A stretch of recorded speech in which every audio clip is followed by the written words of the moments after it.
tell you right now. Okay, on deck is Jennifer, but coming to the stage is Iwan Hong and his husband.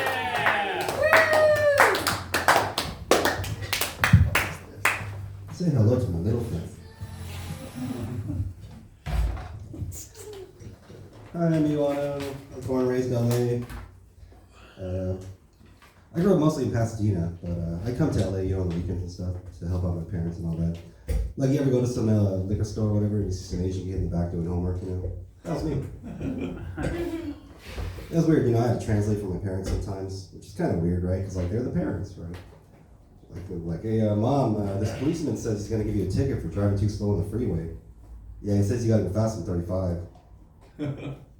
I did join the United States Army for a couple years, 1st Cavalry Division before that.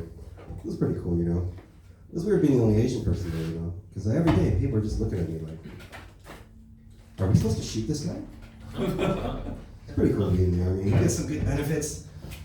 Probably the best benefit, I would say, is the ability to give old men hard-ons.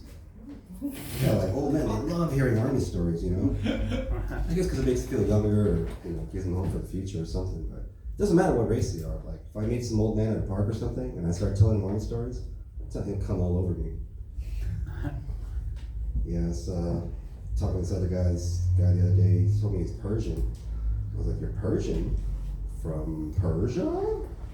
He's like, yeah, where are you from? I was like, the Han Dynasty, I guess?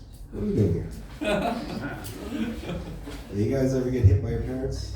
Yep. Yeah. My mom, the way she used to hit me was like, she'd get a coat hanger and she made me stick my hands out. And she'd fucking hit my hands and shit with a coat hanger. I was like, what the hell kind of Chinese torture shit is this, Can't you just hit me with a belt or something? What next? You gonna give me an algebra test? Make me carry buckets of water up the hill or something? Anyway, I noticed that a lot of anti-gay cultures are actually quite gay. Like, for instance, Arab culture, right? They're pretty notorious for being harsh on their LGBTQ, yet Arab men openly hold hands in the street. That's kind of weird, right? They're like, don't act gay. La la la la la la la. And Russians, right? They're like world famous for being violent towards their LGBTQ. Yet I was watching the Olympics once, and this Russian gymnast, after he finished his jump thing, instead of high-fiving his teammate, he kissed him on the mouth. And it wasn't just a peck either, they were like really going at it. They're like, we not tolerate the homosexual in Russia. Come, Vladimir. Very strange. It seems that in certain cultures, men enjoy like a level of intimacy with each other that we just kind of lack out here, And I've seen it a little bit because I was in the Army, right?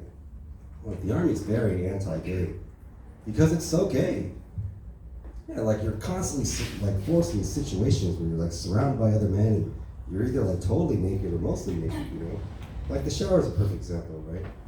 There used to be this one guy, he used to walk around every time with a rock hard boner, At the time, the policy towards gay people was don't ask, don't tell.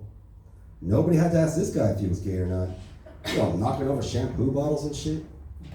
Yeah, it was shocking. Like, you walk in the shower room like, what the fuck? At ease, soldier. Yeah, you're supposed to be hardcore in the Army. Not that hard. Not that core.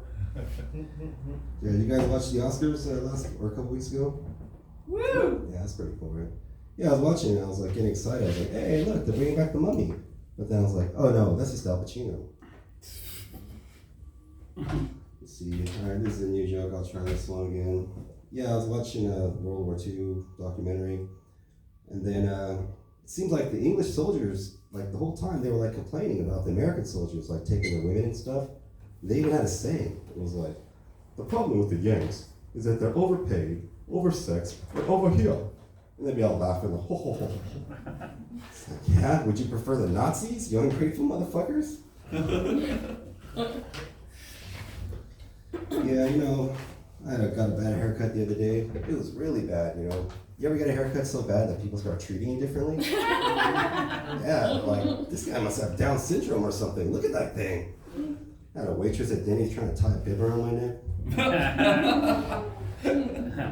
Yeah, back when I was growing up, being bi-curious was like a thing you could be, And I think that's a good thing, because not everyone's gay, but everyone's kind of curious, to one point or another. But it seems like that option's off the table now, right? Nowadays, it's like, Well, I guess I'm gay forever now. Yeah. All right. How much time do I have left? A minute. Okay. There's no bed here. All right. I guess I'll just end with this. Yeah, you know, I'm Asian, right? And Asian people, we love Jews. You know, all of us. We're like, Sensei, please teach us. But I notice Jewish people don't like us too much. You know, and I think I know why. It's because of our eyes. It's because if you look, like, it's not that my eyes are slanted or small. It's that Asian people have like an extra layer of skin where our eyelids are, you know? It's basically a foreskin, right? And you know how Jews feel about foreskins. Oh, my name's Iwan, I'm out of here.